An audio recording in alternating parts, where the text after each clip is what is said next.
Coucou et bienvenue dans une nouvelle vidéo. Ça fait très longtemps que j'en ai pas fait sur YouTube, mais me voilà à nouveau ici pour vous parler, discutailler avec vous en fait tout simplement. Et là surtout parler de quelques faits sur moi qui peuvent plus ou moins vous intéresser. Voilà, j'avais envie de faire cette petite vidéo là, un petit peu de retour et de blabla pour qu'on puisse se détendre ensemble. On va commencer tout de suite avec les choses qui font de moi ce que je suis. En premier, il y a le sourire.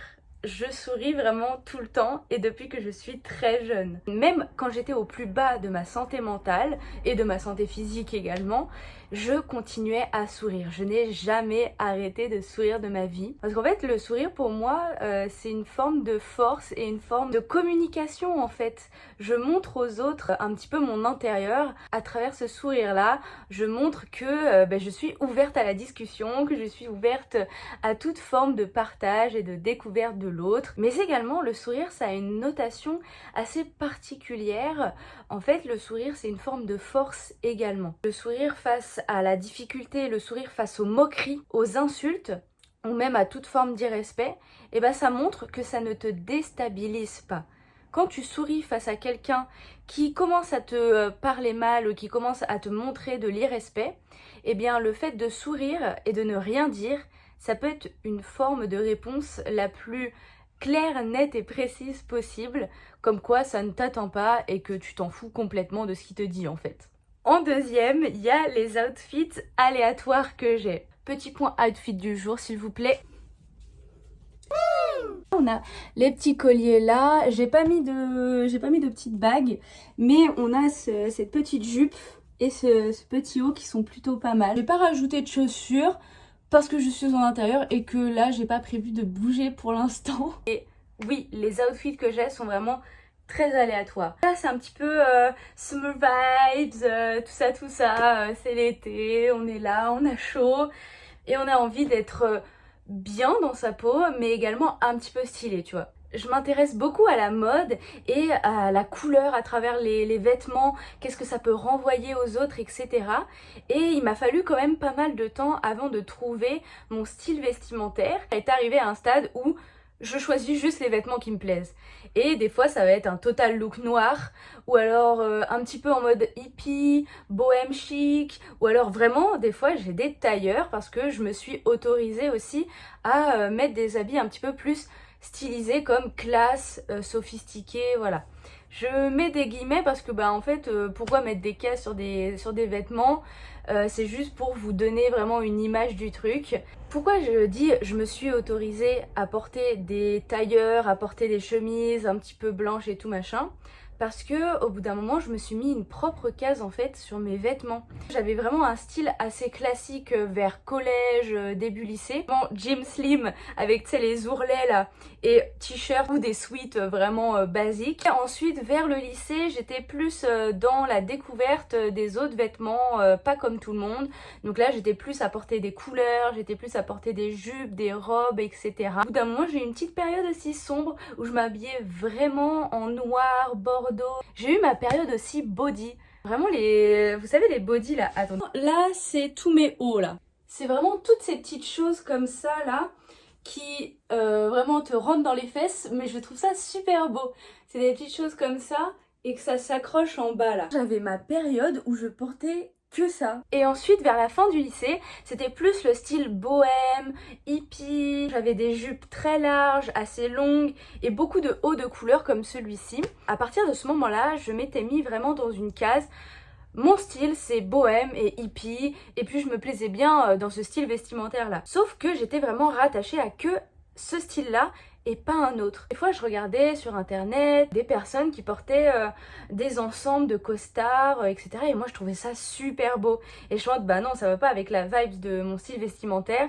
Et donc je vais pas en acheter, je vais pas regarder dans les friperies pour voir s'il y en a à ma taille ou pas. Quand je faisais les friperies un jour, eh bien j'ai essayé un ensemble tailleur qui m'allait parfaitement. Et j'étais en mode waouh, alors attends, mais ça me va, mais d'un côté j'ai pas envie de l'acheter parce que ça va pas du tout, ça change totalement de mon style habituel. De l'autre côté j'étais vraiment mais non mais c'est super beau, j'adore, vraiment c'est un truc que je rêve depuis longtemps et vas-y Capucine achète-le. C'est vraiment à ce moment là où je me suis rendu compte que je me suis instaurée et je me suis mise dans des cases moi-même. Des fois c'est assez vicieux parce que tu te mets toi-même dans des cases. On dit oui la société nous met dans des cases, cassons les codes etc. Et moi je suis pour, ok? Il n'y a pas de cases à avoir, tu fais ce que tu veux dans ta vie, dans le respect de toi-même et de l'autre.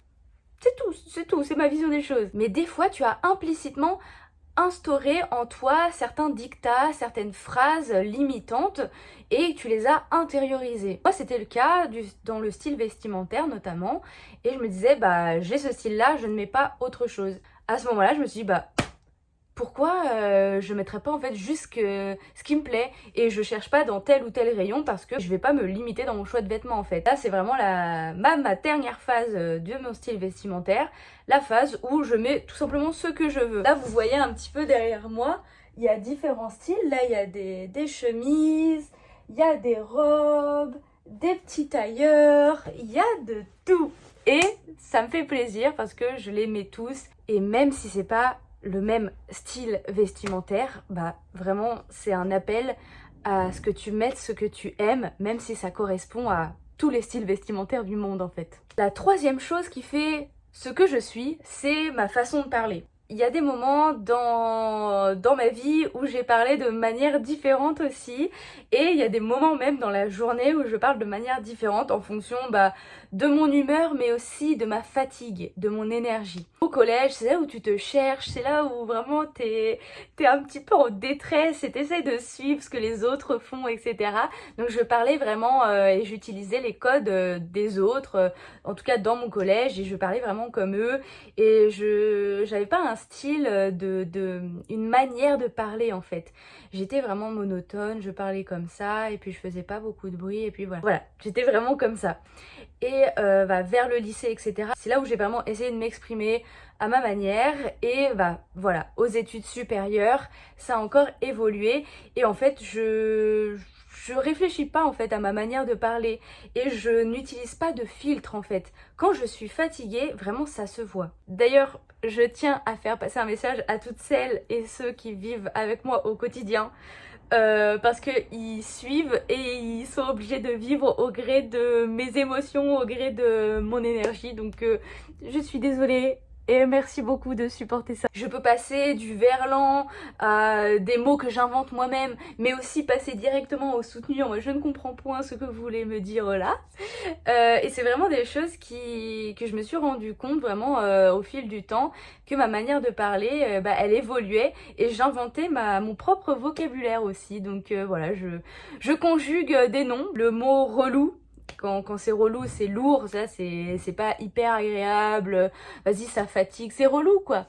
Et je reloute, tu reloutes, tu me reloutes. Voilà, c'est le verbe du mot relouf, tu me reloutes, donc tu exerces la relou attitude sur ma personne, donc c'est pas cool. Voilà, c'est vraiment des exemples comme ça que j'ai, je conjugue des mots qui ne doivent pas être conjugués parce que c'est pas des verbes. J'invente des mots quand je ne sais pas quel mot utiliser. Voilà, c'est vraiment catastrophique et des fois je parle soutenu et on sait pas d'où ça vient quoi.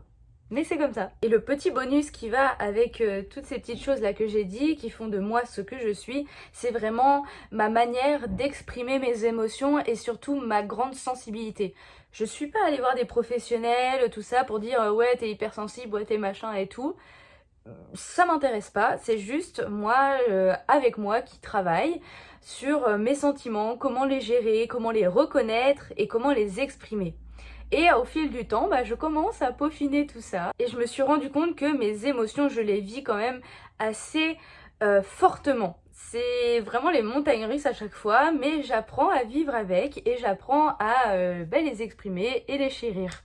Et donc voilà, ce qui fait de moi ce que je suis, c'est mes humeurs changeantes et surtout mes émotions que je vis à fond. Quand je suis triste, je suis vraiment triste, mais j'arrive derrière à essayer de voir pourquoi est-ce que je suis triste et juste à être dans le moment présent et d'accepter cette tristesse et d'essayer quand même de prendre soin de moi. Mais par contre, Quand je suis heureuse, je saute partout, je câline tout le monde, etc. Alors que normalement je n'aime pas du tout qu'on me touche. Et c'est vraiment assez beau à voir aussi des moments comme ça. Et c'est assez beau aussi d'accepter ces émotions pour les vivre pleinement. Parce qu'on est là sur Terre aussi pour vivre des expériences et pour les partager avec les autres. Je ne sais plus à quel point je suis, mais un autre point qui fait de moi ce que je suis, c'est mes allergies alimentaires et mes choix alimentaires aussi. Parce qu'il faut savoir que je suis intolérante au gluten, je digère mal le lactose aussi, mais bon ça je déroge un petit peu à la règle parce que vas-y vraiment c'est pas possible sinon de vivre. J'ai fait le choix d'être végétarienne mais de manger quand même du poisson. Donc en gros, quand on m'invite à une soirée, que je vais à un restaurant ou que je fais un quelconque événement où on doit s'alimenter pendant cette période-là, eh bien je suis la personne. Voilà. Végétarienne, sans gluten, donc sans blé, sans farine, sans rien. Et voilà, le lactose évité, mais je fais des dérogations. Donc voilà, je suis la personne relou de l'alimentation. Écoutez, je n'ai pas choisi, mais ça fait bien rire mes camarades, donc bon. Il y a un autre point qui est assez personnel et qui fait de moi ce que je suis, c'est ma relation vis-à-vis de mon corps. Il faut savoir que j'ai eu des moments assez difficiles dans ma vie, notamment avec ma relation au corps. Parce qu'il faut savoir déjà qu'en tant que femme, la relation au corps est particulière. En tant qu'homme également, en tant que non-genré, c'est encore plus particulier.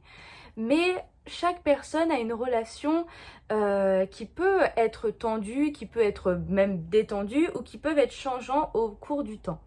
Et la relation qu'on entretient avec notre corps est souvent oubliée. Hop, on s'habille des fois à la va-vite, oh, on n'arrive pas à prendre le temps de faire des gommages, de s'hydrater, de faire des bains de pieds. J'essaye de trouver des rimes qui matchent avec le sujet, mais je pense qu'on va s'arrêter là. Et en fait, prendre soin de son corps, on le dit souvent, on sait qu'il faut le faire, mais est-ce qu'on le fait au quotidien ? En tout cas, moi personnellement, je l'ai souvent oublié. Et même une chose encore plus dure, c'est que je l'ai souvent dénigré. Je l'ai dénigré parce que j'étais soit trop petite, soit trop grande, soit trop poilue, soit trop grosse, soit pas assez de ceci, soit pas assez de cela, trop de ceci, trop de cela. Ah, vraiment, j'ai été horrible avec mon corps. Je n'étais pas du tout dans la bienveillance et j'étais dans le dénigrement, pas possible. Genre, je ne le ferai jamais à quelqu'un d'autre. Et je l'ai fait à moi. Et en fait, il faut savoir qu'on est les pires juges, on est les pires critiques envers nous-mêmes. Les pires critiques qu'on va avoir, ça sera de nous à nous. Et j'ai appris que entre toutes les relations que j'ai, il y a une relation qui est importante, celle de moi à moi. Et donc, par définition, de moi à mes pensées, à mon esprit et de moi à mon corps, à tout ce qui fait mon enveloppe physique sur Terre. Et le fait de dénigrer par ses pensées, dénigrer par ses actions en ne s'alimentant pas ou en s'alimentant trop, à travers tout ceci, le corps lui en pâtit. Je personnifie un petit peu mon corps des fois pour que ça soit plus palpable et plus facile à se rendre compte en quoi nos actions et nos pensées peuvent le blesser et peuvent le faire avoir des maux, avoir des maladies. Le fait de personnifier son corps en l'éloignant un petit peu de nous, tout en faisant partie intégrante de notre personne, parce qu'en fait, notre personne, elle a plein de choses. Elle a la personnalité, les émotions, les pensées, le corps, les envies, les peurs, les frustrations, le passé, voilà, tout ce qu'elle vit, même dans son futur. Tout ça, ça fait la personne. Et une personne est assez complexe parce qu'elle a plein de choses. Même au niveau de chaque partie, il y a des sous-parties. Le corps, il y a des cellules, il y a les organes, etc. Les pensées, il y a les pensées du moment, il y a les pensées passées, il y a les croyances, etc. etc. C'est vraiment exceptionnel, hyper intéressant, mais très complexe à comprendre. Et tantôt, je prends soin de mon corps, je prends le temps de faire des massages, de l'hydrater, de faire du sport, de bien m'alimenter. Et tantôt, je suis vraiment le pire critique et je le déteste. Je suis là, je reste dans mon lit, je reste en boule et c'est moi toute seule et puis on en reparle demain. Vraiment, la question de relation au corps, c'est quelque chose d'assez complexe parce que c'est quelque chose d'assez personnel.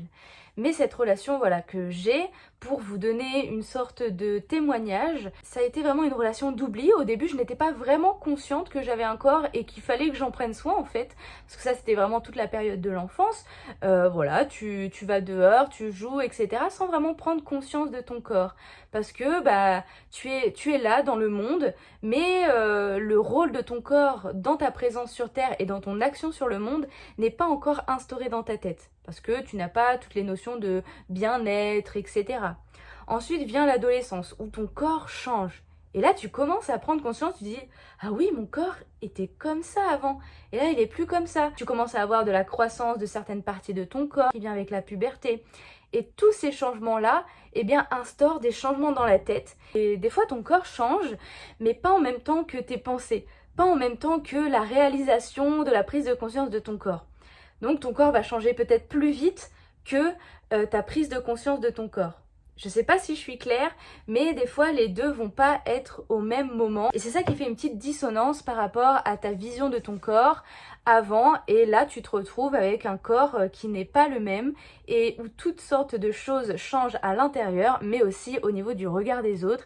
Et ça, tu dois gérer tout ça en ne comprenant pas ce qui se passe. Bien sûr, tu peux te faire accompagner pendant ce moment-là, etc. Mais moi, ce n'était pas le cas. J'ai essayé de faire comme je pouvais, en comprenant ce qui se passait à l'intérieur et en essayant de gérer ce qui se passait à l'extérieur, les regards des autres, les actions des autres sur moi, alors que j'étais encore en pleine adolescence. Ensuite vient la période où tu commences à être adulte et là tu commences à plus t'affirmer, et c'est là vraiment où il y a eu des enjeux pour moi d'affirmation de moi en tant que personne, en tant qu'individu, au niveau de la personnalité, donc comme ce que j'ai vu, comment je parle, comment je me comporte avec les autres, mais aussi au niveau du style vestimentaire par exemple, mais de ma tenue, de quel espace je prends dans la conversation, quel espace je prends dans la pièce. Donc ces deux points de vue là, comment est-ce que je me comporte, comment est-ce que je me place avec les autres, vis-à-vis des autres, mais vis-à-vis de moi-même avec mes propres pensées, tout ça, ça a été vraiment des points que j'ai travaillé durant ces dernières années. Donc voilà pour un petit témoignage au niveau du rapport au corps.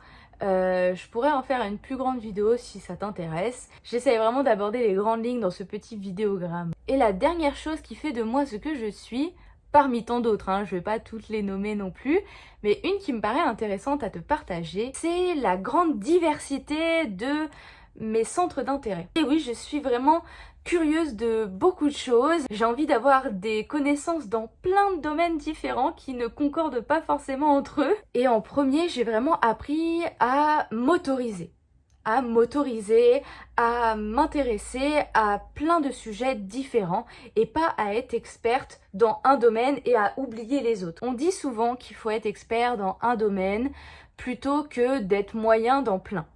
Certes, ça c'est dans la voie professionnelle si tu veux monétiser tes compétences.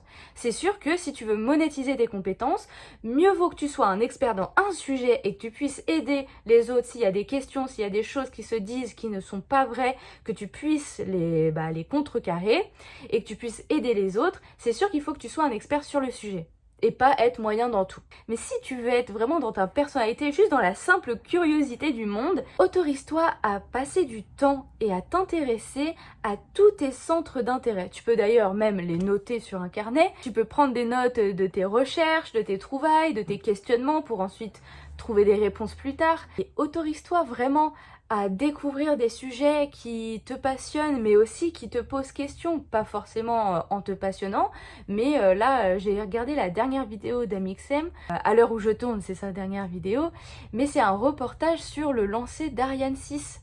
Et moi je connais pas du tout l'espace, j'ai dû lire un livre en diagonale quand j'étais petite, mais l'espace ça n'a jamais été quelque chose qui m'a passionnée, quelque chose qui m'a impressionnée, oui, mais quelque chose où j'ai passé du temps, que j'ai parlé avec des gens, etc. sur ce sujet-là, non, pas forcément.